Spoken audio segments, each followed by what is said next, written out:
अस्सलाम वालेकुम। उम्मीद है खैरियत से हूंदो। सिंध जा मोती ऐं तव्हांजो मेज़बान इमरान अली मेमन। जीअं त सभिनी दोस्तनि खे ख़बर आहे त पाकिस्तान पीपल्स पार्टी तरफ़ां रथियल जलसो जेको केनालनि जे ख़िलाफ़ु हैदराबाद हटड़ी बाईपास उन जे लाइ हिते हाजी शहज़ाद मेमन जे पंप ते कैंप लॻाई वई आहे, इस्तक़बालिया कैंप, जिथे ऐं सम्झां थो साईं अमीर अली शाह हाशमी साहब सदर आहिनि पाकिस्तान पीपल्स पार्टी मटियारी जा, ऐं जनरल सेक्रेटरी फुज़ैल हबीब शाह साहब।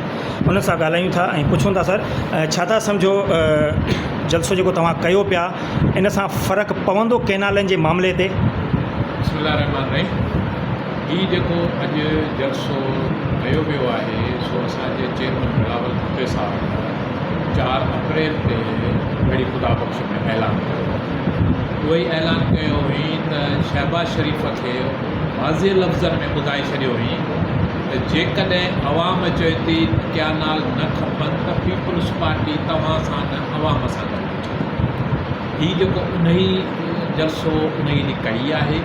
पीपल्स पार्टीअ जो हीउ जलसो वधि खां वधि कामयाबु थींदो ऐं इनशाअल्लाह ॿियनि जलसनि में करण जी असांखे ज़रूरत कान पवंदी। हीअ ई जलसो थियो इनशाअल्लाह केनालनि वारो मनसूबो ख़तमु थी वेंदो ऐं असांजे ॿियनि डिवीज़ननि में मीरपुर ख़ासि आहे, लाड़कानो आहे, ॿियूं बि जेके डिवीज़न उते बिलावल साहब ई जलसो कंदो।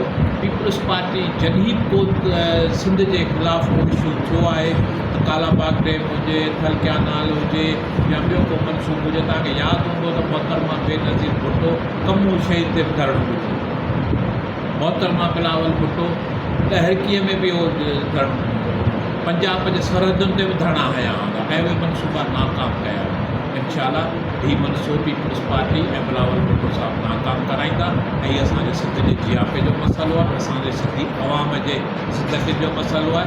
इनशाअल्लाह हीउ मनसूबो नाकाम। हिकिड़ो नंढो सवाल सर सियासी आहे इहो बि, तव्हांजे सदारत मिलण दौरान हाजी शहज़ाद साहब सदारत जो उम्मीदवार हो बकौल माण्हुनि जे। अॼु माशाल्लाह ताईं उन्हनि वटि महिमान थी आया आहियो, पहिरीं कॾहिं इहे शयूं ॾिठियूं न वयूं आहिनि, हाणे कुझु चेंजिंग आई आहे, इन जी वजह छा आहे? असांजो हाजी शहज़ाद वारे ख़ानदान सां, हाजी अब्दुल रज़ाक़ सां ऐं हाजी शहज़ाद जे ॾाढे